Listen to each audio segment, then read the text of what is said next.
from a comm standpoint, we had to take down everything at the exact same time. You're talking about at night, we had to take, Mark 5s for several hours and then transition over to ribs and then ribs to take it down. And while the other 4 platoons were taking down the manifold metering station, we had a DPV, a Desert Patrol Vehicle platoon, in the mix with them as well. And so it was this massive, 250 special operators over the course of a 40-mile span, taking 4 targets down all at the same time. And that's where the challenge came in, and why it's the largest single special operations mission in history is that we had our entire SEAL team with a couple of SDV platoons and Polish Grom. Welcome to Combat Story. I'm Ryan Fugit, and I served Warzone tours as an Army attack helicopter pilot and CIA officer over a 15-year career.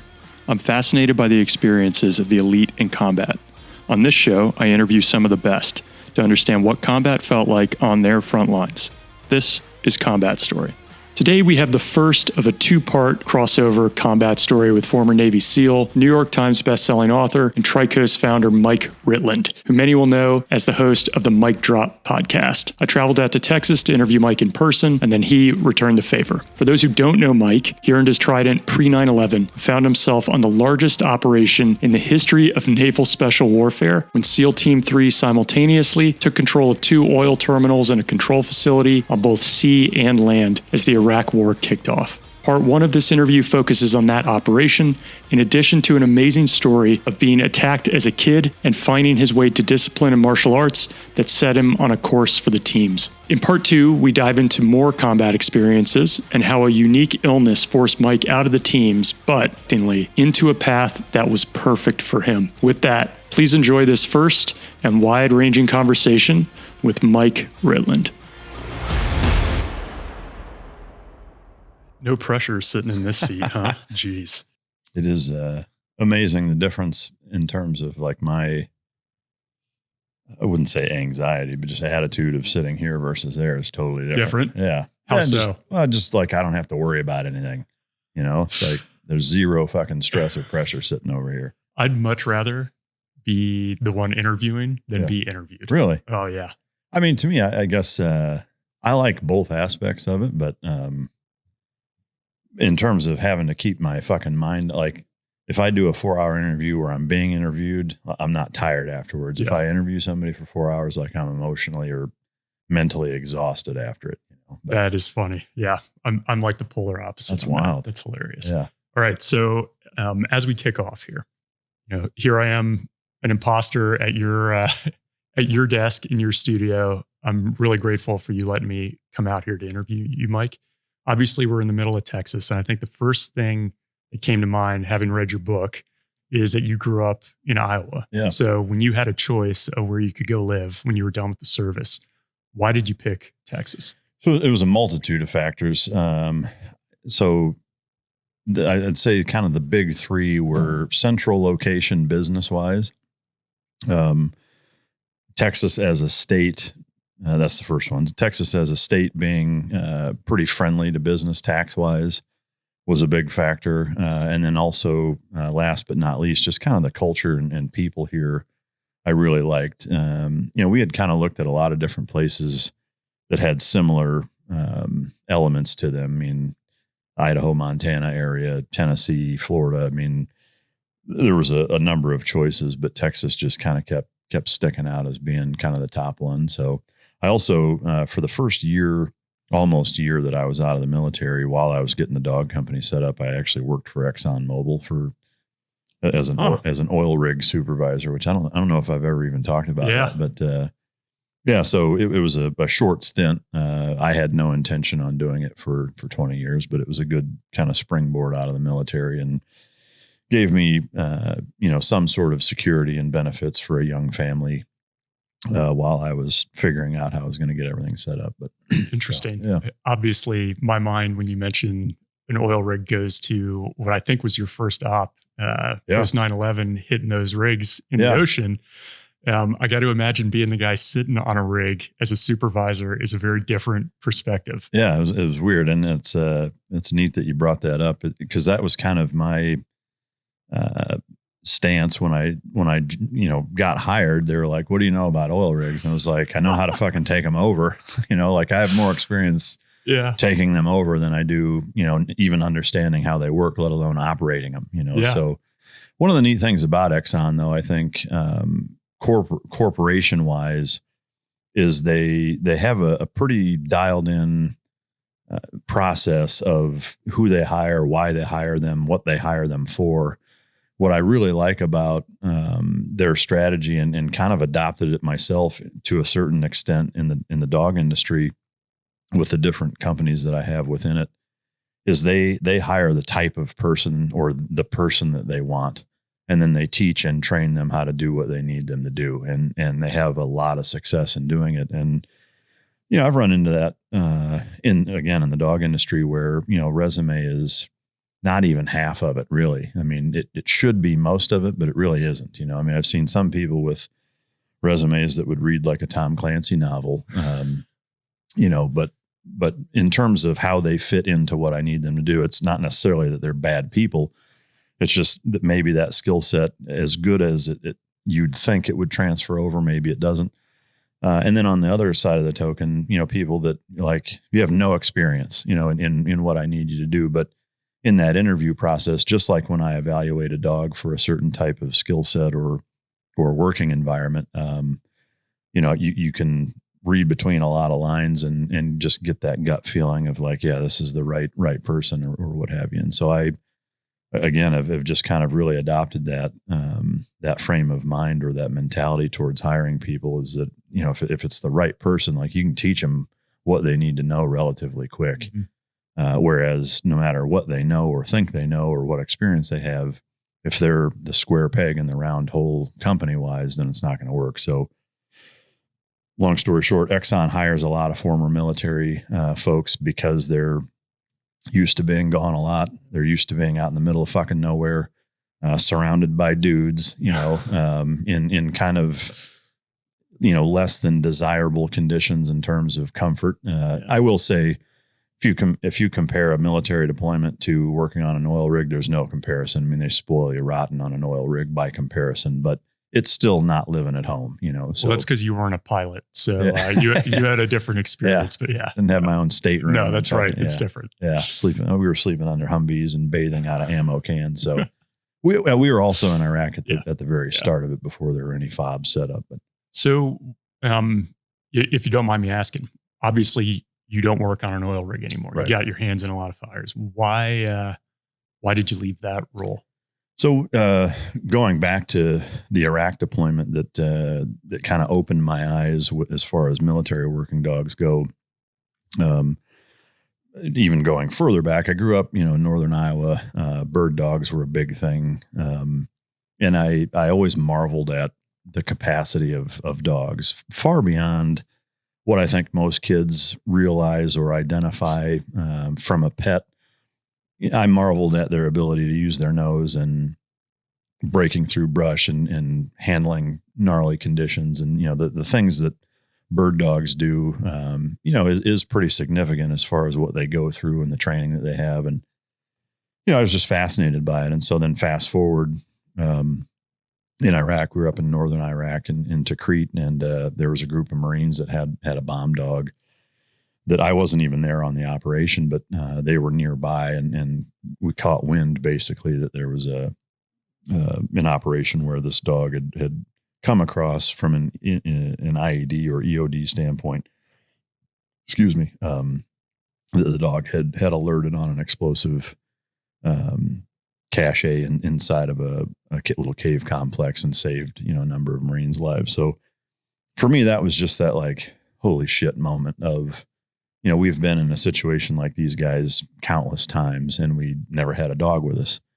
And so, from that day forward, I just couldn't get enough of it. I was just fascinated and kind of marveled at their ability to do what they did on the explosive detection side, or just using their nose again, whether it's explosives, narcotics, fucking bed bugs, cell phones in prisons, even on it's kind of a neat application for digital media dogs that are going in and finding hard drives and thumb drives and shit and busting child predators and shit that have child pornography hidden on certain things, they're able to go in and find them. And so, yeah, their ability to use their nose and discriminate against different odors is unparalleled. Even going back to a 2007 Army study that spent several $1 billion trying to come up with the best technology to defeat IEDs, because at that time that was the number one killer of U.S. troops in Iraq and Afghanistan. And so they put a lot of money into trying to combat it. And at the end of the study, they came to the conclusion that a dog's nose was the most effective and bang for your buck, cheapest technology to do it. So, and it worked for you in the field, for sure. Which we'll get to. Yeah, and so so for me, I just, as soon as I got back from Iraq, I mean, on the West Coast, we didn't have a dog team set up yet, or it was kind of in its infant stages of starting. Like there wasn't even a program yet, and so it took several years of just like anything in the military does to start up. But they finally got it in full step, and the rest was history. I guess looking at you from the outside, like what you do now the dogs are such a focus in your life. Mm-hmm. It's surprising that you made the jump from the teams to Exxon and then to here. Yeah. Was there a discussion when you went to, I guess I'm trying to zero in on this Exxon move, because I'm assuming no dogs out there on the platforms. You're not training anymore. Did you feel like something was missing during that time? No, not really, because that was never, my intention was never to stay there. Got it. It was, okay, I'm exiting the military. I am getting things set up for owning my own dog company, but they're not quite where they need to be. So I actually did a short stint contracting, not overseas contracting. It was for a stateside. It was they called it some warfighter program, something that Raytheon put together. This was in 2008. And so I saved up, as much money as I could from that, as I was using up my terminal leave and spent, almost 3 months doing this contractor gig, saved a little bit of money up, jumped right into Exxon. What was nice about it is, and the biggest reason I did it was it gave me, 2 weeks on where I'm working and then 2 weeks completely off. So that 2 weeks completely off, I was, pouring concrete slabs and putting kennels up and doing all of the things, knocking out whatever I could before I had to go back. And it was just a springboard out. I never had the intention of staying there. It was very specifically purposed to just transfer over. But no surprise hearing that. Okay. So one of the things I wanted to start with was confidence, which, as I read the book, I think anybody who looks at you or heard our intro of you, you can't write a book without it being a bestseller. You run a company, a nonprofit. You speak to students, companies. You've been on news, all kinds of stuff. You seem a very confident person, but at least from the stories that I saw from Iowa as a kid, that wasn't always the case. For sure. Where along your life do you feel built, or I'm assuming it just looks like you have a lot of confidence, Mike. Where does that come up? I'm definitely not saying you're arrogant. Yeah. I'm a pilot, so I feel like, where does it come from? Was it buds? Is it the teams? Is it accumulation of those? It was for sure a accumulation and a progression. I will say the very first kind of noticeable moment where I was self-aware that my confidence had increased significantly was making it through Hell Week. When I came into Buds, our class started with 206 people. And by the time we got through Hell Week, we were down to, I want to say 40 something. I think, I don't remember the exact numbers, but it was, a lot of people went away. But it wasn't just that. It was that, when I looked at myself, I was 18. I was the same height I am now. I weighed 145 pounds. I was fucking nobody. And I looked at some of the other guys in the class, and there's, college football players. Guys that had gone through the NFL Combine, guys that had, full rides to Division I schools for wrestling, for water polo, for football. Guys that had been through college, that had, a number of years of life experience, dudes that were, just built like a fucking Adonis, and they quit. A lot of them did, whether it was they couldn't handle the cold, couldn't handle the mental pressure, they got hurt, whatever. And, from day one, like it started where it was just like, dude, that guy fucking quit. Like, I'm still here. Like, I hadn't even thought about it. And this guy, so just, it's weird in that, yes, you're a class, you're all kind of in it together, but there's this weird competitive aspect to it that the more guys that you see go away, it's almost like a body count for you of making you feel that much better about yourself.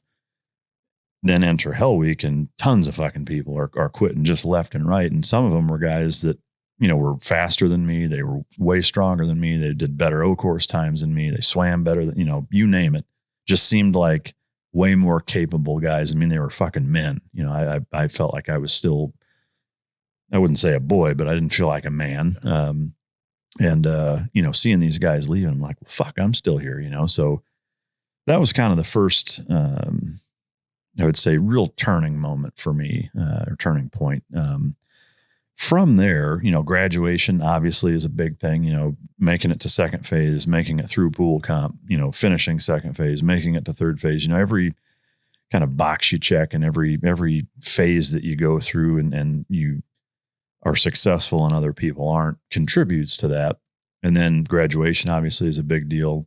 Go through jump school, similarly, it's just kind of one more, notch in your belt, so to speak. And then when I got to the SEAL teams, I wouldn't say it was kind of cutting you down back to square one, but there was a bit of a humbling moment. Little reset. Yeah. Well, like you show up and you're like, I'm fucking nobody, it's like when you graduate and the day before you show up, you're kind of walking around like, yeah, I'm almost a SEAL, and then you show up and you're like, holy shit.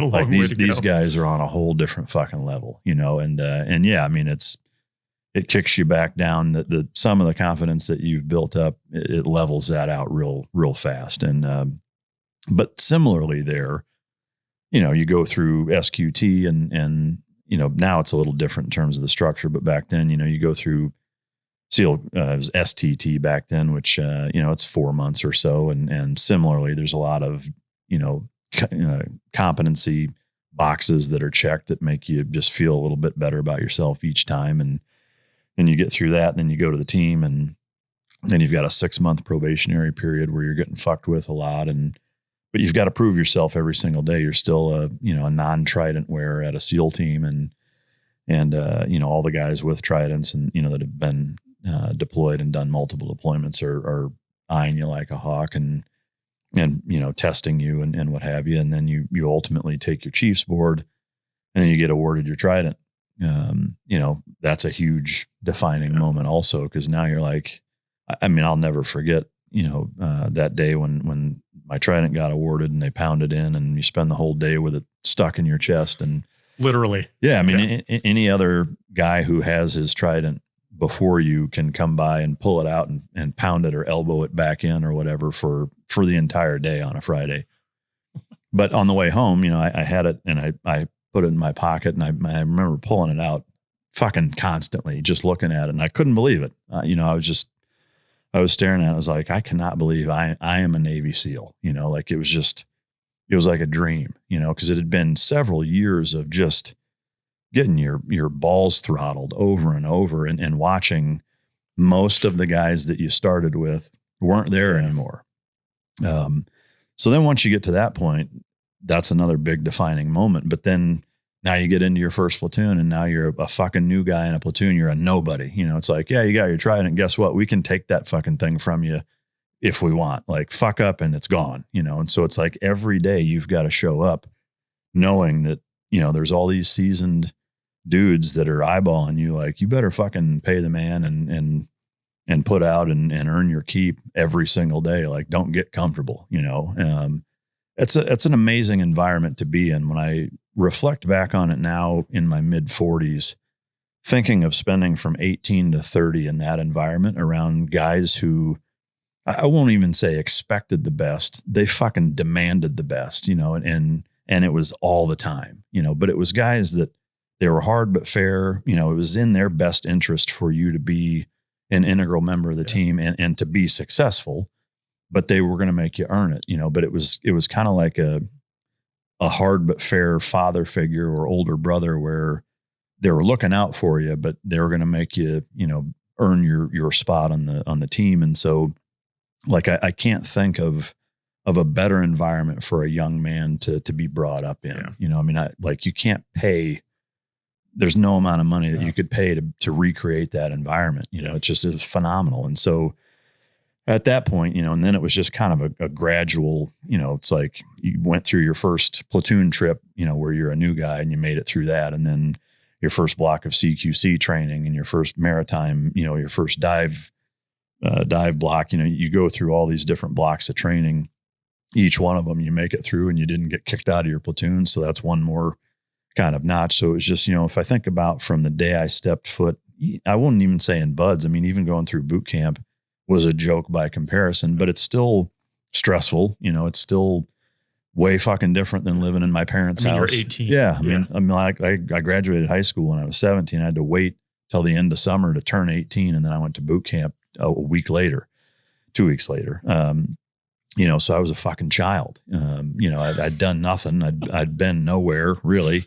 We'd taken a couple of trips as a family, but, I was pretty sheltered and doe-eyed and really had no idea kind of what I was getting into other than what I'd seen in magazines or read in books. But, so it's just, all of those things just kind of built on each other.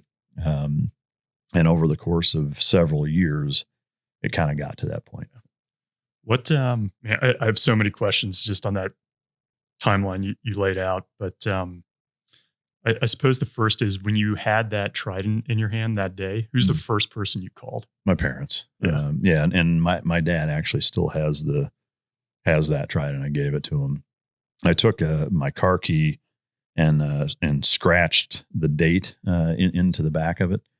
And then I want to say later that year at Christmas, maybe, I think I came home for leave and I gave it to him, and he obviously still has it. But I mean, they were kind of instrumental, not kind of, they were absolutely instrumental. I mean, my parents I couldn't have asked for better parents. Especially like I didn't realize it at the time. The older I get, the more I realize how good they were. Then they still are. I mean, they're both still alive, still doing great, but they just really handled everything exactly how it should have been handled. They weren't pushovers, but they weren't overbearing assholes. They were supportive, but not blindly naive about it. It's just like they had such a good balance of when it made sense to let me figure it out or fail, they did. And when it made sense for them to step in and be like, listen, like, hang on a second. They seem to have that figured out so well, and when I look at it now as a dad, just like, fuck, I wish I was as good as they are. I'm not. Yeah. Plain and simple, I'm not. They're far better parents than I am. Yeah. But I can only hope my kids say half of those things you just mentioned about me one day when they're older, and I'm pretty sure that's not going to happen. No, I'm right there with you. Oh, jeez. Yeah. And if I recall correctly, your dad did not serve. Correct. Your grandparents did. Yeah. But you grew up with, I think, 3 other siblings. I was curious what they ended up doing. Did any of them find their way to the military? None of them did. Nope. So my oldest brother does kind of IT, and I'm not even, I guess I don't know the full encompassing of what his job entails, but he works at the University of Iowa still, back in Iowa, and does a lot of IT stuff there. My second oldest brother is a diesel mechanic out in California. Both of them have a son. And then my younger sister is a drug and alcohol abuse counselor, also in Iowa. So kind of, different realms of industry, but nothing to do with the military. So, and I really don't think any of them ever really had much inclination to do it. Not that they were against it or anything like that. They just wasn't their flavor. And I will say, hearing my parents kind of talk about how I was as a kid, I was a little different than the other 3, and not like, a bunch of crazy stuff. It just, as an example, when I was like 3 years old, they hear some commotion out in the living room, kitchen area, and they walk out and I'm on top of the refrigerator eating fucking pineapple, just weird shit like that. Just like I was just kind of a little over the top in ways like that. But, I was, I played every fucking sport. None of my siblings were big into sports. We all swam. That was really about it.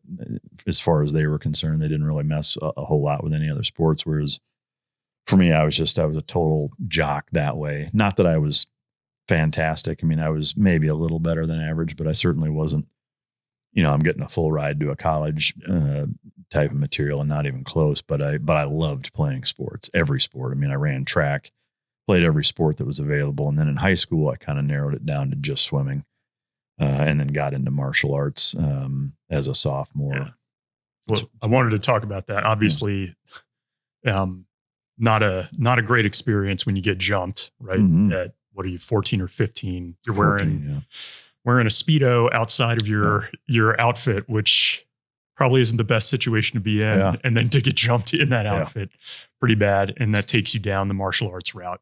I was hoping we could spend just a moment on that. Sure. Yeah. I'm trying to imagine a kid. You mentioned you're about $140 at the time. You're smaller. Shit. freshman. Then I was like a 105. I was tiny. I was 5'4" and 105 pounds when I was a freshman. And this has, a profound impact. Yeah. And trajectory change on your life. Absolutely. Yeah. Would you have found your way to, first of all, let's talk through the story I'm sure a lot of folks have heard it, but I would love to hear it from you here. And then would you have still found your way to martial arts had it not been for that event? I don't know. I would say, the probability is probably less than 50%.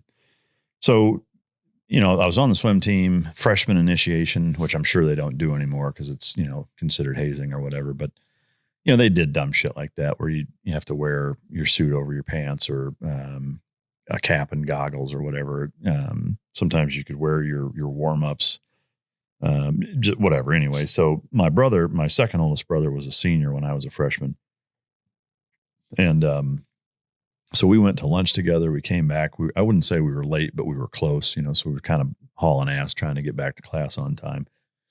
And there was just this big race riot, basically, where a group of about 40 to 50 students were just kind of running the halls and beating the shit out of anybody who was white. And I was on the third floor. I needed to be down on the first floor to get to Spanish for sixth period. My dad's best man was the chemistry teacher at my high school. Way. And I remember he was standing outside his hallway and I'm fucking running and he's kind of laughing, seeing me haul ass, and he's like, gives me the 2-finger salute, like, you fucking idiot. But I bank a hard left, swing a door open into a stairwell, get 2 or 3 steps down the staircase. And then that's when the first lightning bolt hits the side of my face. And it was just running a gauntlet basically down 3 flights of stairs of just getting hammered the whole way down. And somehow I managed to make it down without falling down or getting knocked out or whatever. And by the time I get to the stairs, the whole right side of my face is bloodied up and fucked up from hitting the brick wall. The left side's all lumped up and swollen.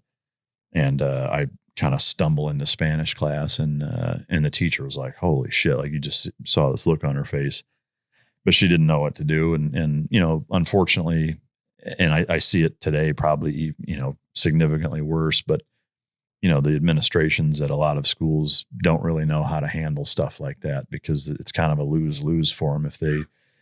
If they reprimand, then they're, part of the institutional problem. If they don't do anything, then, they're, condoning it essentially. But that's essentially what happened was they didn't do anything about it. Yeah. So nothing Did you happened. sit through class? Yeah. Sat through class and No way. And while I was sitting there, there was, 3 or 4 of the students that were involved come storming in several minutes later, out of breath and, whatever. And I remember just sitting there looking at them. And that was probably the first time as an adolescent or the first time in my life as a kid where I legitimately felt like real anger, not just pissed off about something like I was furiously angry at them. And I felt fucking betrayed by the school, and I was fucking pissed, and so I go home thinking, I'm going to tell my parents this, and if the admin's not going to do anything, they'll do something about it. And so I go to my dad and I told him what happened, and he had the stoic, doesn't say anything for a little bit, and then it was basically just like, that sucks, but you're going to go to school tomorrow and you're going to figure it out. And I was like, what? Wow. I was like, what do you mean? He was like, here's the reality is that, I would love to go down there and start cracking fucking skulls. And keep in mind, like, my dad is not a pacifist. He wrestled in junior high school, and college. I mean, he trained with Dan Gable when he was getting ready for the Olympics. Like, he's a fucking pipe hitter. And still is. Like, he's in his mid-70s. He and I still fucking wrestle and grapple every time we see each other. And he's all I can fucking deal with. I mean, he's still very capable. And certainly not afraid of mixing it up. But it's just like, you're growing into being a young man, and I'm not always going to be here. And there's going to be times in your life where nobody's going to be there for you, and you have to have the ability to figure it out. Damn. And I was just like, at first I was like, you motherfucker. Like, I was pissed, Looking back on it, I thank my lucky stars he handled it the way that he did. And he went through kind of this short but very impactful, eloquent speech, basically synopsizing that is that life sucks. It's not fair. Sometimes you're going to get fucked over, and sometimes you're not going to have anybody to fucking help you out. And you have got to figure out how to deal with that, especially when you're scared. I know you're scared. I'm fucking scared for you. But you need to go there and face your fears and deal with it yourself, And I was like, God damn it. But I did, and went back to school and finished there. And it was kind of a rough high school to go to from my perspective. There was 2,500 students. It was about 40%, black and about, 55% white, and then 5%, whatever else. So it was a bigger school than I think a lot of people would realize, and more mixed racially than I think a lot of people would think of for a high school in Northern Iowa. And that caused a lot of problems. Keep in mind, this was also in the early 90s, when it was right after the Rodney King verdict had come down. So that played a huge role. I mean, that was a big part of why the riot was happening. And there were some other kind of racially motivated instances on both sides of the spectrum that had happened at our school over the course of that school year that had kind of brimmed up to leading to that event happening. But, and it didn't stop. I mean, it was the type of place where if you found yourself outnumbered in a bathroom, you were probably going to get fucking beat up, or, in the corner of a hall, or, there was no cameras anywhere. There was one student resource officer that was there sometimes. Yeah. So, it kind of, I'm not trying to dramatize it, but it kind of felt almost like a fucking prison in a way, where it was like you had to be really fucking street smart about how you handled yourself, and you had to really pay attention to what people were doing, which sucked going through that as a young teenager. But again, the lessons that I learned from that, as I got into, adulthood, I think were massively helpful and important. So just out of curiosity, if you mentioned, as a father now, your kid said that happened to him at 14. It has happened. No way. Yeah. Same thing. Like, I'm not going down there. What? Yeah. And I've got daughters too. So, my youngest, that happened to her, last year. And, so for me, instead of just saying, hey, go figure it out, she trains jujitsu and kickboxing, and it's like live sparring, not sport oriented. Let me see what belts I can get. It's this like before that event happened, or as a result of both. But she's trained for years before. Okay.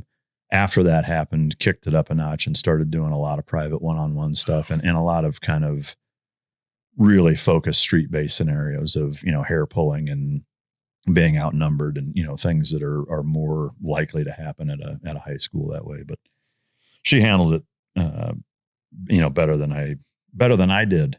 Dang. It was wild. I mean, her best friend got jumped and she basically dove on top of her and got in the middle and was trying to, defend her best friend and, got kicked in the back of the head and it was a fucking mess. But I talked to one of the cops there and I was like, I'm not doing anything about it. I think you guys need to do a better job of policing the students and trying to ensure the safety. But again, I think, our country has kind of dove into this false sense of mitigating risk that, yes, kids shouldn't have to grow up, with anything bad, but guess what? They do, and the other reality is that while they shouldn't have to, if they don't, when they go out and face the real world and they've never had adversity as a young kid, to me, that's throwing them into the lion's den worse than having them exposed to certain things, when they're young kids. I don't like it, but I think it's a necessary exposure that needs to take place, so that kids understand how the world works, because otherwise they won't. Let's talk about your martial arts transition, because it feels like that would feed into your direction that you end up taking.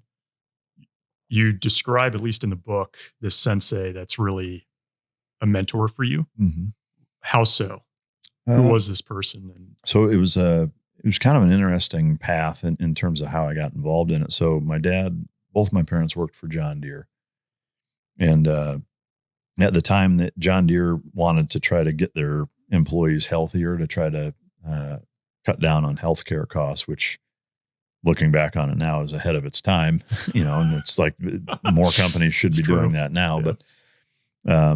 But so they hired a few trainers and built this, really nice exercise room and whatever. And one of the people that they hired was this female karate. It was based on Okinawan karate, owner of a dojo, but it was not a commercial thing. She did it out of her basement. There was only, maybe a dozen students, some of which were sheriff's department deputies and all different walks of life. But what was really neat about it and kind of ahead of its time is that it was very traditional and old school in terms of how it was run.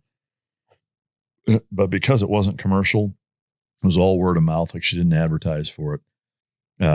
She could be that old school total hard ass, and it wasn't about making money. It wasn't about how many students can I promote, and there was no like, oh, you've been here 6 months, here's a stripe. It was like, it was the lion's den every time. And you usually didn't know if you were going for a belt promotion. Like, you just come in and it'd be a 2-hour ass kicker. And at the end of it, you got your belt. Sometimes she would say, hey, 8 weeks from now, you're going to be testing for, your next belt or whatever. You better be fucking ready, and she would do both. But, like, I worked my dues off. I mowed her property and cleaned her house and, showed up early and did stuff around there. I mean, kind of almost Karate Kid-esque, really. But what was my point to, what was really neat about her being kind of ahead of her time is that this was before the very first UFC by several years. And she had already kind of started implementing the MMA mentality of, we did Filipino stick fighting, knife fighting, French foot fighting, boxing, wrestling, judo, traditional Okinawan karate. And she mixed a lot of different things and also kind of tailored it to the person. Like, what are your goals? Why are you here? What's your body type? How old are you? Wow. Like it was almost like having your own coach. And so, like, certain students would focus more on certain things if that made sense for them. If it's a big, strong guy wrestling and judo and top pressure and dominance and things like that, we're going to focus more on that. If you're a smaller, slighter female or a younger child, maybe it's more sticks and knives and striking and more dynamic stuff to try to, get out of things, so it was really cool and way ahead of its time, like I said. But I did that, for the rest of the time in high school. So for, sophomore, junior, senior year, And it was instrumental. I mean, we did some cool shit. I mean, in the summertime, we worked out outside and did sticks and knives and more dynamic stuff. In the wintertime, we were in her basement and did more wrestling, boxing, kickboxing, and karate. And yeah, it was a phenomenal experience. I mean, she was a total hard ass, and was a bad motherfucker too. I mean, she was tough. Like it wasn't I mean, I know I said it wasn't commercialized, but it wasn't manufactured at all. You know, I mean, she led by example. Her husband was an Army guy, and so she had a very, like when we walked in, you basically had to, get your feet at 45 like you're at attention, but bow to her, make eye contact, and she would say, okay, you can come in. Wow.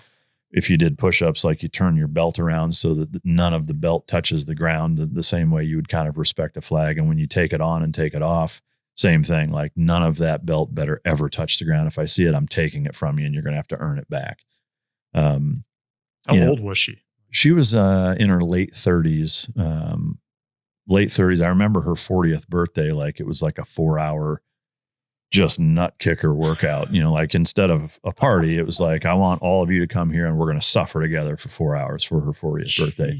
She did a couple of amateur MMA fights and won them. Yeah, she was, I mean, she could bench 205. She was small too. I mean, she was 5'2" and weighed probably 130. It was pretty muscular and stout, but yeah, I mean, she was feisty, and she actually just passed away of brain cancer here in the last year or two. But yeah, I mean, she was an instrumental part of, really kind of jump starting and catapulting my mentality as it relates to martial warfare. Yeah. Not just martial arts as a hand to hand, but the mentality behind it. She had us read the Book of Five Rings, Zen and the Martial Arts, Art of War. I mean, she was very kind of traditional, awesome. Old school. And what was neat, her sensei was a Force Recon Vietnam guy who was just a fucking monster. And similarly, like super old school, jarhead special operations guy that, like you could just, the second he walked in a room, you're like, holy fuck, who's this dude? Yeah. But softest spoken, kindest, gentlest dude until he wasn't. And then he was would rip your fucking head off. Probably served in Korea or no, just in Vietnam. Vietnam, yeah. He did? Okay. Yeah. Jeez. Yeah, he was a Force Recon guy in Vietnam. So yeah, I mean, it's been through it all, and it was neat when I told him I wanted to join the SEAL teams. He kind of had the, I'm proud of you, but I hope you know what the fuck you're getting into. He was realistic about my chances of making it. He's like, yeah, you've done great here. He's like, but you're walking into the fucking lion's den and it's going to be a challenge. How'd you feel about that when he said that to you? I kind of expected it. I mean, Yeah. Again, like both him and my direct sensei were, they were very fucking blunt and straightforward. Like they never pulled any punches. They always told you, I mean, they weren't dicks about it, but they were brutally honest about everything, whether it was how you were doing in class, the job I did cleaning the bathroom or not, it just, they didn't sugarcoat anything, and so that was instrumental too. I mean, when I think about my high school experience, that 4 years of, 13 to 17, how the world was and how the adults that I had in my life interacted with me versus the way that it is now, it's fucking heartbreaking. Yeah. That's so true. Yeah. It's just like, I mean, most of the people that were instrumental role models for me would be put in jail for the things that they said or did back then. Yeah. Now, it's too bad. How much did that 4 years improve or help your combatives or the grappling that you ended up doing when you were in the teams? It was definitely helpful. I mean, it was different. And especially even if I look at the way we did combatives versus what they do now, it's quite different. I would say it was definitely helpful, laid a good foundation. I think more than anything, it was it enabled me to learn faster than other people or faster than I would have if I hadn't done it. Made me very kind of self-aware of my body, where it was, balance, I find that even now today, I train jujitsu several days a week and have for years. And, my kind of dynamic nature, my ability to balance and kind of know where I'm at, even in a scramble or, being inverted or whatever is better than most. And I think it's largely because of that. Yeah. I also think there's a strange parallel between decoying, being in a bite suit with a dog, and understanding balance and center of gravity and angles and leverage and things like that. My years spent doing decoy work with dogs has also played a role in helping that too. But so it's a collection of things. But there's a big difference between, especially with in the early 2000s to late 2000, before 2008. What the SEAL teams were focused on then was much more prisoner handling oriented. Because the reality of it is that if you find yourself in a room and you're in a situation where you have to go hands on with somebody, like there's a lot of things that have gone wrong. So in the interest of being efficient, it doesn't make sense to spend gobs of time on hand-to-hand and jujitsu and stuff like that. Now, it's important. You need to understand basic joint manipulation and the certain body mechanics as it relates to controlling people using your weight and their weight and whatever. But it shouldn't be primarily what you're focused on. You should be working on shooting and moving and communicating. So. We didn't do as much of it as I think people assume that we did.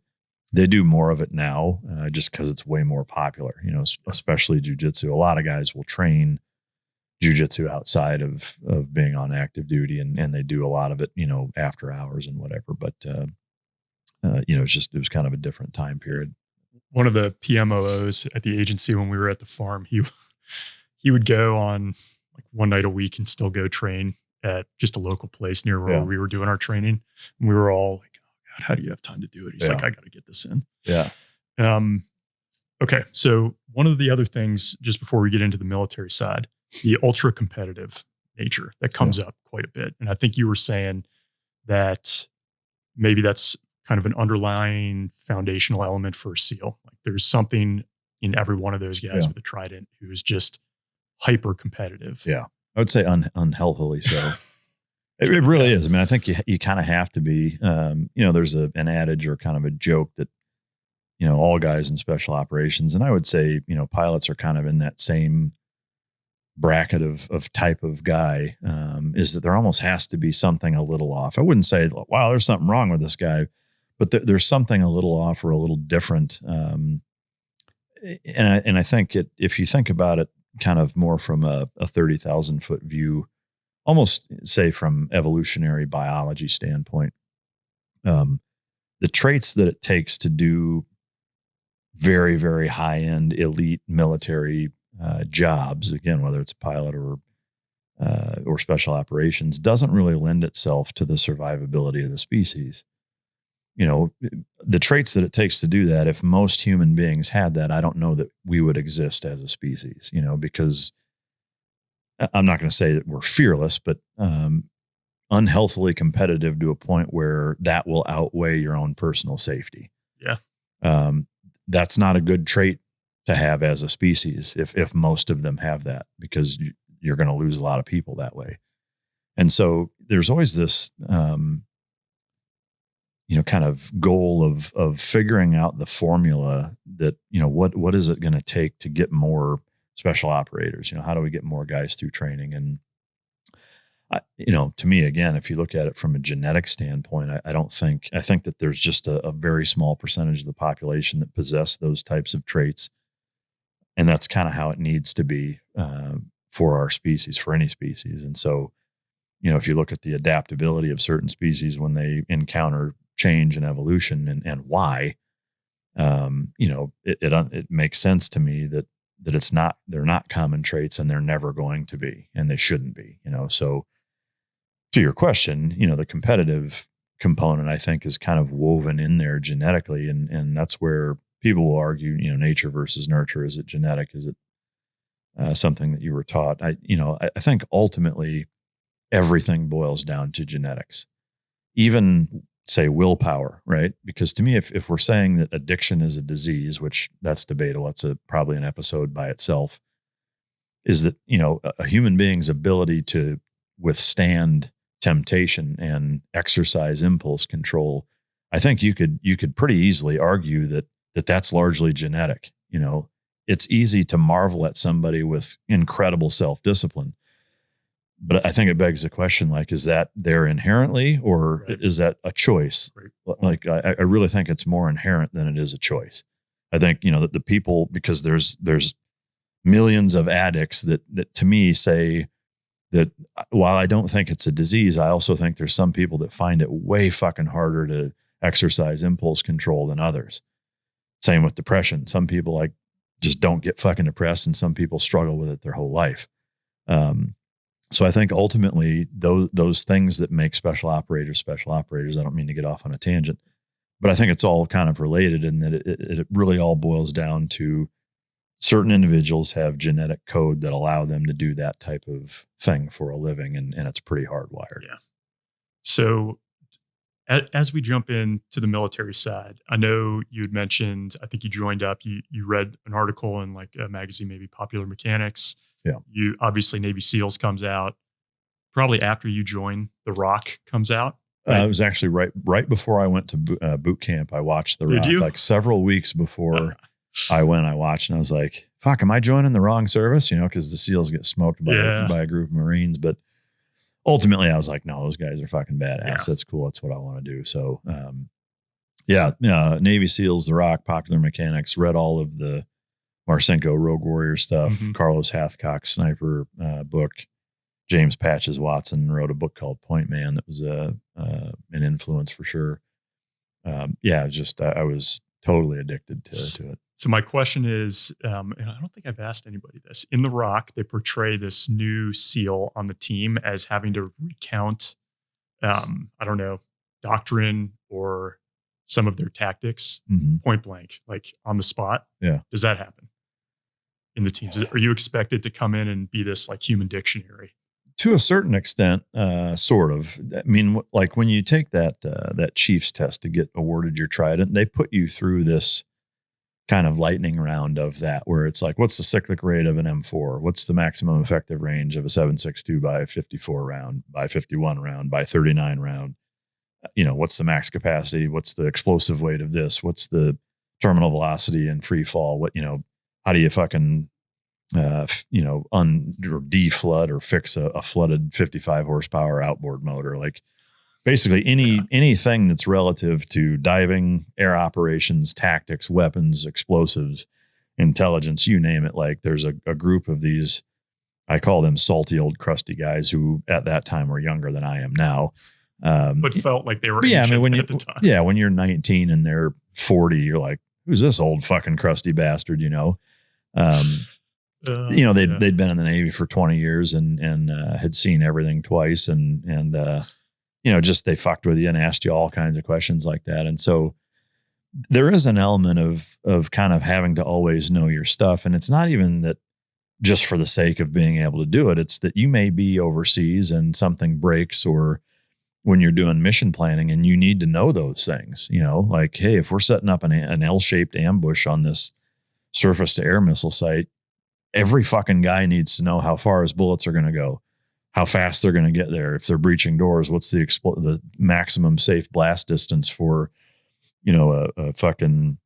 a data sheet charge, laid on a door that has, 4 pounds of explosives to it. Those are all, operational requirements really that every fucking guy needs to know right now, or you're just not an effective unit, So there's some of that. Yeah. That's super common in aviation. Like you on the spot, gotta be able to knock out an emergency procedure, or understand the aircraft. Yeah. You mentioned obviously Hell Week, a lot of the training that goes in afterwards. What was the closest you came to either self-selecting out or getting kicked out? Yeah. So in that pipeline, not a lot of guys. I've seen interviews or comments by guys like everybody thinks about quitting, or, anybody who says they didn't think about quitting is a liar. it's not that I didn't think about quitting. Like the thought process of the act of doing it crossed my mind, but never realistically. Like I never thought like, man, do I really want to be here? Should I be here? In SEAL training, I never thought that. Ironically, the second day of boot camp, before we ever even started, when we were sitting down in medical, getting the fucking, conveyor belt of 300 shots, sitting down with this fucking older, super overweight nurse sitting there fucking breathing heavy and smelling like fucking cold cuts. I was just like, what the fuck am I doing here? And I actually said to her, I was like, I think I made a mistake fucking joining the Navy. Like, I don't think I should be here. Like, I honestly think if she just said, do you want to leave? Like, you can quit right now. I probably would have been like, yeah, I'm going to bounce out of here. I really do. It's the only time in my entire Navy career where I was really like, man, I don't think this was a fucking good idea. And it was the most obscure instance too. But yeah, I mean, in SEAL training, like there were times where I was like, fuck, I wish I wasn't here doing this right now. But it wasn't with the backdrop of maybe I should ring the bell. I mean, to me, I think, and having been an instructor, like, I think it's more guys may think about it, but not consider it. To me, if you consider it, then I think it's a matter of time, honestly. I mean, that's what I saw as an instructor, is that you can kind of see guys' wheels turning of being like, man, I don't know about this. And it's like, motherfucker, you might as well just quit now, because you're going to sooner than later. I thought it was more that way, is in terms of almost getting kicked out. So when I almost failed out a third phase, I had basically one more chance to break down the M60 in the allotted time. And in that similar fashion, like while you're doing it, they're answering your questions and they're yelling at you and fucking with you. And I failed it twice, only by a couple of seconds. And you only get 3, right? I'm assuming. If I had failed it the third time, they'd have fucking kicked me out, because I had already been performance rolled for swims of all things. At the start of third phase, I pinched my sciatic nerve doing land nav and failed everything after that. I could barely walk. Instead of taking, I should have gone to medical and tried to get medically rolled. But I didn't. I was probably too prideful and wanted I wanted to finish with the class I started with, which was 214. But anyway, so I failed everything. It's just swims was the first thing that there was 3 of that I failed. So they performance rolled me. Go back, start third phase all over again, make it out to the last phase out at San Clemente Island. And literally in the last week that we're there, one of the tests is breaking down every weapon that we have, all the way down and put it all the way back together in a certain amount of time. And it's not a lot of time.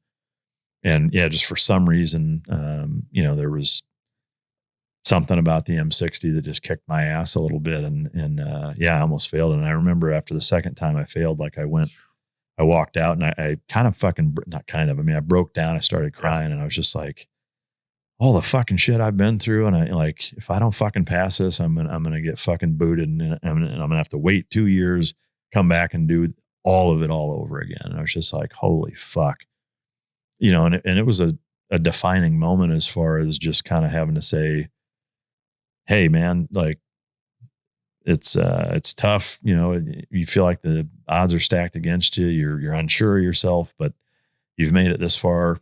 You can fucking do it. Get the fuck back in there and do it. And I did and managed to pass and made it, but it was close. Those are no joke. I mean, just looking at schools, people get bounced for small things. Mm-hmm. And when they say you got 3 chances, you got 3 chances. It's not like public education nowadays where it's like, well, keep trying. We'll throw a bell curve in there and you pass. Don't worry about it. Like, yeah. I mean, it's the standard is the fucking standard. Yeah. And if you don't meet it, you're gone. Even if it's by 1, it can be 1 second and it's like, sorry, you didn't make it. Yeah, you didn't. Yeah. They're not going to cut you the fucking slack. I still remember this one guy. I was grading just like a PT test or something. And it was a big deal for this group of whatever they were at the time, candidates. And this guy had missed like a perfect score by 2 seconds. He's like, can't you just give me like the perfect score? It would look so much better. I'm like, dude, it doesn't work like that. Yeah. You can't just start off your career doing it this way. Yeah. All right. So we talked about the oil rigs earlier. I had no idea that op that you were on was the largest Naval Special Warfare op at the time, right? It still is, I historically, think. that's one of the questions I wanted to know is, has that been surpassed? But I would imagine not, given the volume of folks you threw at this problem. So could you take us through that? That is one of the most interesting, I think, first combat experiences somebody could have. Yeah. So it was kind of akin to, in terms of the buildup and the prep and rehearsing and whatever, it was a lot like the Bin Laden raid in that way. Not comparing myself to, the fucking guys that did that, but in terms of, we spent 2 months getting ready for it, gathering intelligence nonstop, and collaborating between all the different intelligence platforms within the Department of Defense. We built a 2-scale replica of it. Now, granted, not from a construction standpoint, the way they built the Bin Laden compound, but we, using rope and stakes, like staked out the entire thing because it was a 1,600 yard long target. And we just drilled CQC nonstop for 2 months. And we were already, as a platoon, pretty well oiled. But by the time we took that down, I would have put us up against anybody in terms of clearing targets. The 16 of us were really fucking efficient and fast and deadly. But it was an interesting time because the war hadn't started yet. It was just this build up. It was like a pressure cooker just simmering, more and more and more, to the point where it was like, okay. And the intelligence kind of reflected that too. Whereas at first it was like, there's a handful of people on board and, it's not a big deal. By the time we were getting ready to do it, it's like there's 120 fucking dedicated fighters. There's, explosive vests, all of the 48-inch pipes. There's 4 of them. They're all rigged to blow the second you guys get on board. Like you're kicking a hornet's nest over. And we're, that we actually had a guy that was like, at what point do we say this is too fucking dangerous? And, we were like, well, that's not our call. Ironically, later on, there were times where we were like, no, we're not doing that. Like, that's fucking dumb. In this case, it was kind of because it's the start of the war, because of the strategic value and the PR value that had, by controlling that and not allowing Saddam to blow those pipes and flood the Gulf with oil. It was basically like this is a must do thing. Like at whatever cost, you guys have to go fucking secure this. But the oil rigs, there were 2 of them.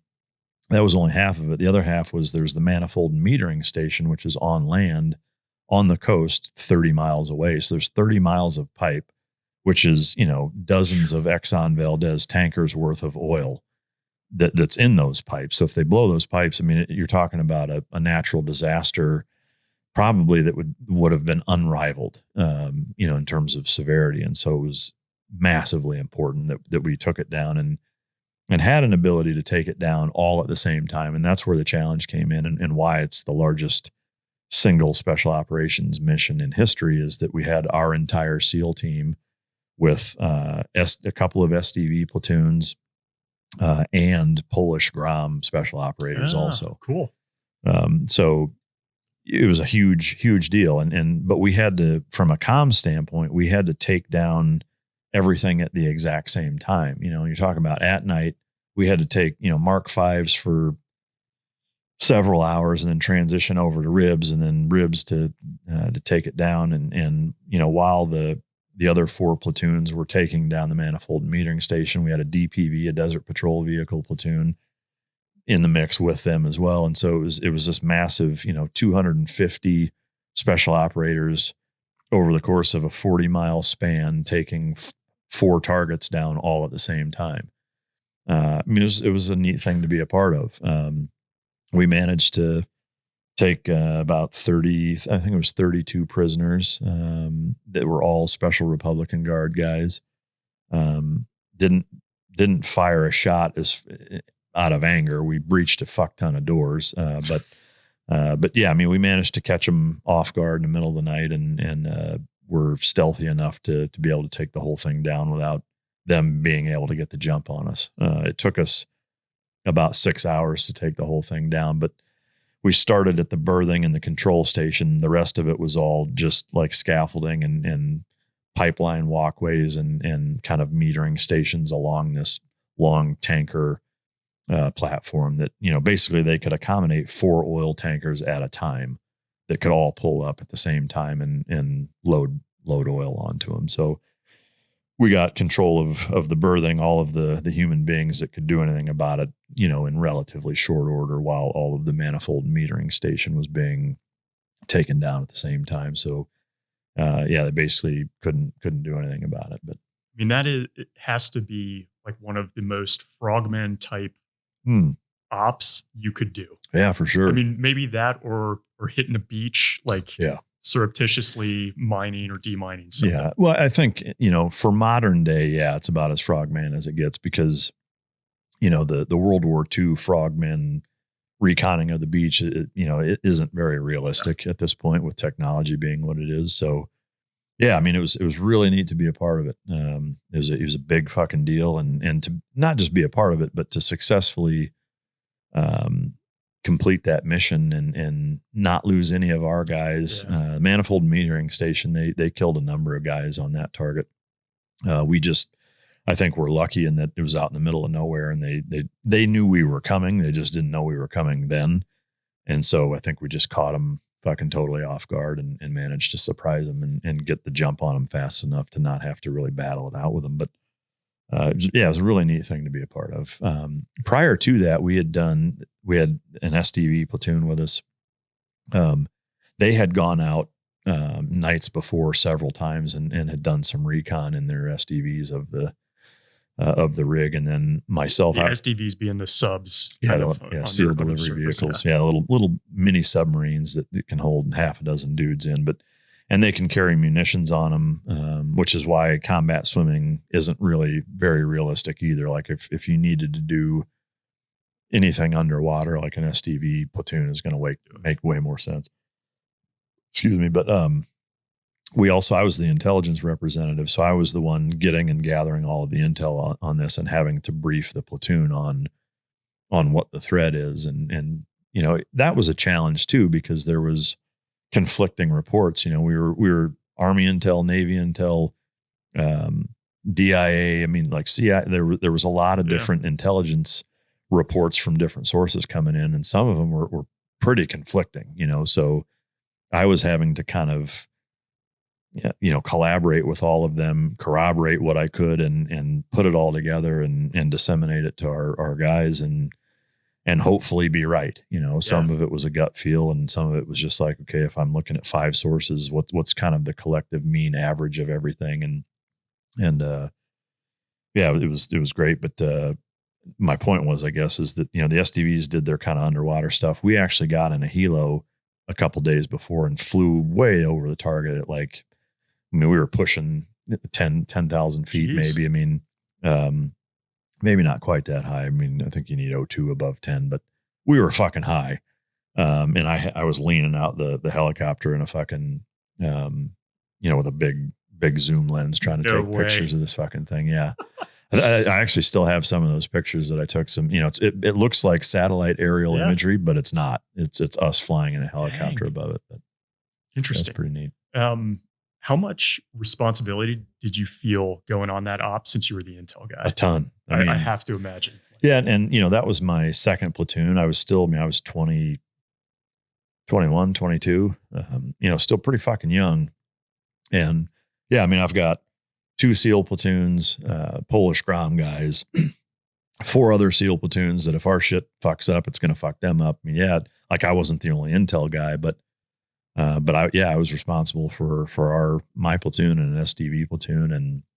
And it was dicey, but, for me at that point, we had done some stuff in the Philippines, GWAT wise, which is kind of lesser known that, GWAT also applied to the Philippines because of all the Abu Sayyaf and Moro Islamic Liberation Front guys that are Al-Qaeda affiliates down in Mindanao in the southern part of the country. They were pretty gnarly characters too, but we were cross-training with the Filipino SEALs. And so I'd been doing a lot of intel work there too. So I was kind of used to, and in my first platoon as a fucking 19-year-old, I was the intel rep, which is very rare. Huh. And it was because I was an intelligence specialist, which I think is a mistake. It's one of those, like, just because you did that on paper for the big Navy and went through the A school doesn't necessarily mean you're the right guy. Usually it was a more senior guy that understood intelligence as it relates to mission planning and what have you. But my OIC was like, nope, you're an intel guy. You're the fucking intel rep. And I was like, shit, and he rode my ass the whole time, just nonstop. But it was good. By then I'd been doing it for a number of years. And so I was pretty used to what accompanied it pressure wise. But if you had thrown me right into that, maybe it would have been a different story. But how about riding in on a Mark V? So, I mean, these are pretty high powered speedboats, right? I mean, I don't know how you would describe them. How much of a toll does 2 hours on that thing at speed take on you? On the Mark V, very little, which is why we rode them. And we were on them for hours, more than 2 hours. Being on a rib for that amount of time will absolutely destroy you. And that's why we did it. So, we did the bulk of the transit in the Mark Vs where we were inside, in our fucking warmies and feet up, and, didn't really take too much of a toll on us. And then, get all our shit jocked up and jump on the rib for the final approach. And then it was game on. But it's a great platform for that. I mean, it's very fast, very capable, but also has a pretty good armament on it. And the special boat unit guys were great. I'd love to get one with a lot of experience and stories operationally and have him on the show, because I haven't really been able to find one. But all right. If I can, just on the ribs going in, you're 21. This is kicking off a big war, and you're like at the tip of the spear for this. What's going through your mind in that ride in? There was an acknowledgement of that, the war hadn't started yet. We understood that we were essentially kicking the war off. We also understood the gravity of what we were trying to accomplish and how important it was. And so while that pressure played a huge role, it also was not lost on me, even at that age, of kind of, in a weird way, how big of a privilege it was to even be counted on to do that.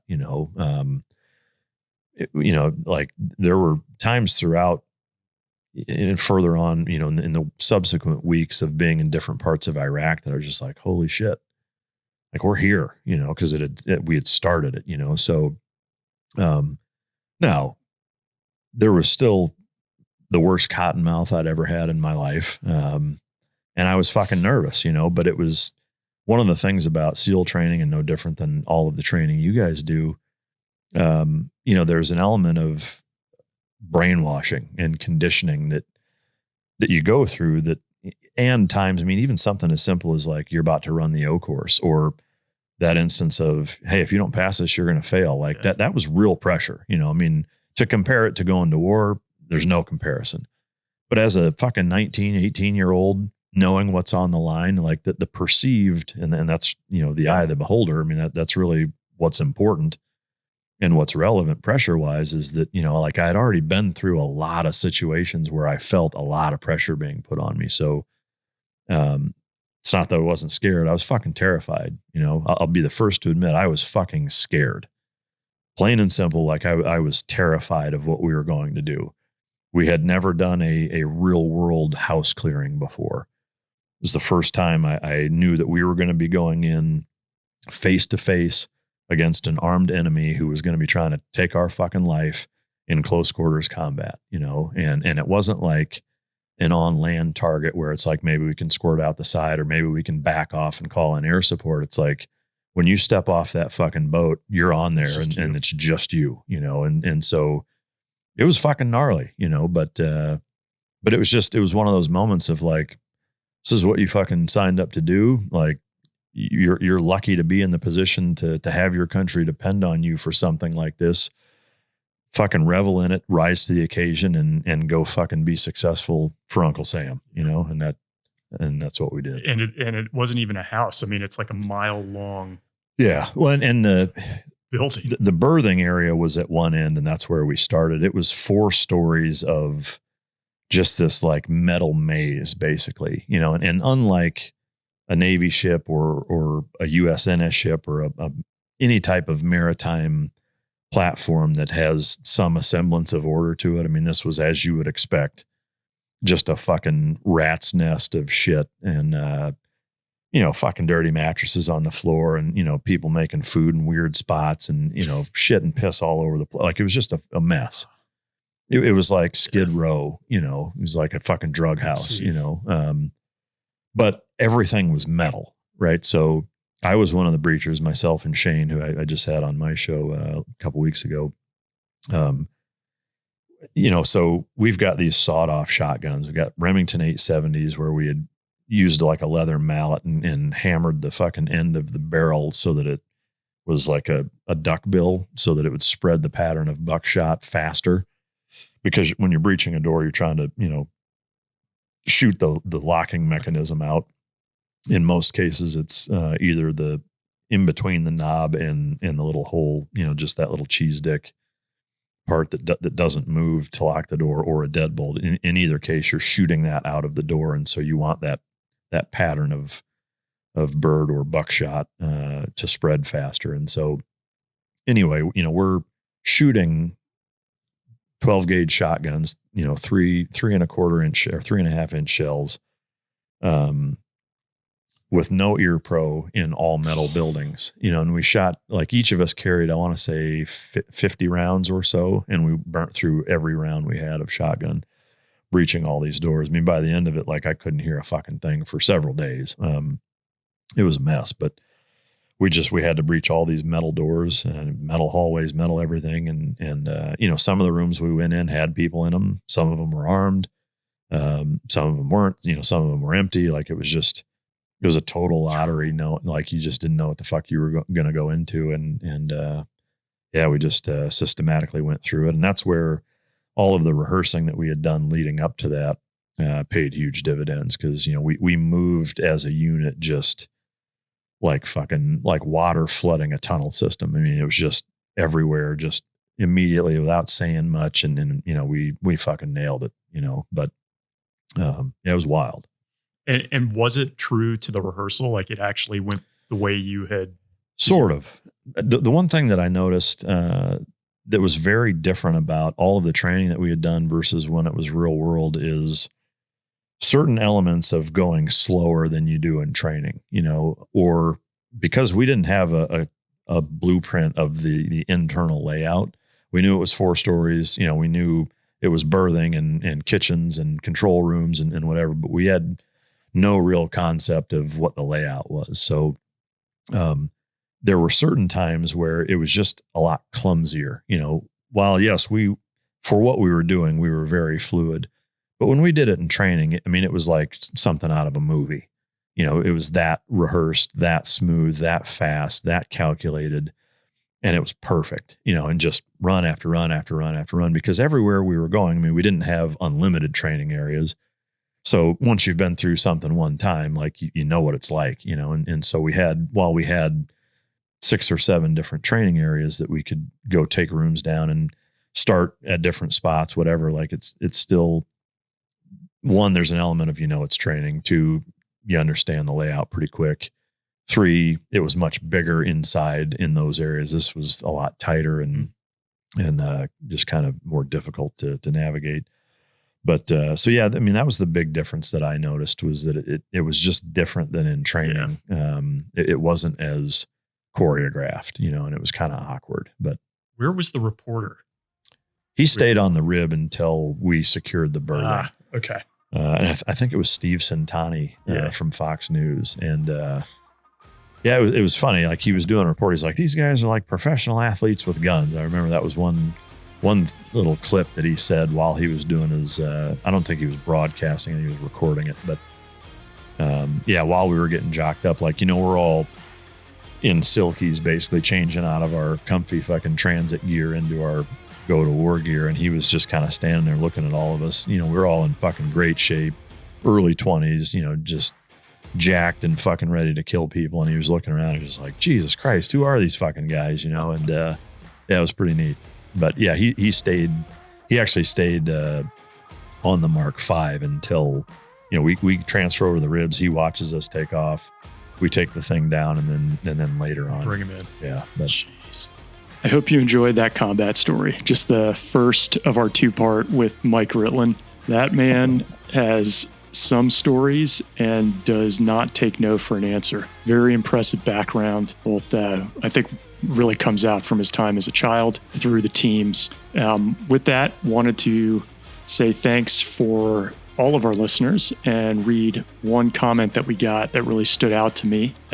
This one in particular was from the AJ Pasciuti interview, and it's from Georgia Boy, U.S. Sailorman. And he said the following: Humble AJ Pishu, for those who have not heard it, that's one of the nicknames AJ had. Humble AJ Pishu is one of the all-time greatest of all podcasts ever. I don't know how you keep finding these fine young men. Keep setting the bar higher and higher. Great job. Keep up the great work in these amazing podcasts. And then similarly, also talking about AJ was Mutt Q. And this was a 5-star review on Apple Podcasts. And he says, another excellent show. This is a way overdue review of an excellent podcast. I love everything about this show, the adventures, stories of camaraderie, and struggles. Ryan is an excellent interviewer. Thank you very much for that. But the real reason I'm reading this is this particular episode had me in tears several times. Listening to how others experience trauma and dealing with it afterwards helps me cope with the loss and related trauma related to losing people I was very close to. It helps me to realize I'm not alone, and sometimes it's just life. Thank you, Ryan, for all you do. It's an important mission. P.S. Ryan, thank you for acknowledging the sound quality and your pledge to work on it. That is true. You have a lot of half-deaf veterans like myself, and I should say this is Ryan's note. I am also half-deaf, who in the past have found it difficult to hear episodes. It's improved greatly over the years. Too many years exposed to firearms, aircraft, and free fall without adequate protection. This episode was spot on. So I just have to say huge thanks for, just even leaving a sentence is a ton, but to leave something that thoughtful means a lot to me. And definitely I hear you on the sound quality. I am learning as I go on this. And for those who have been around with me since the beginning, you've seen the evolution.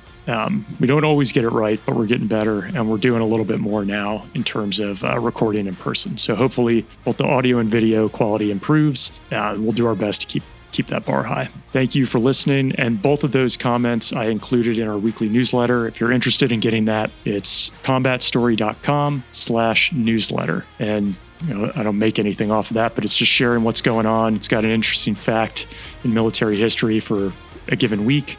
It's got a good joke about one of the other branches, sometimes the Army, and an episode I'm thinking back on. So if you're interested in getting that, head to combatstory.com/newsletter. And with that, stay safe, y'all.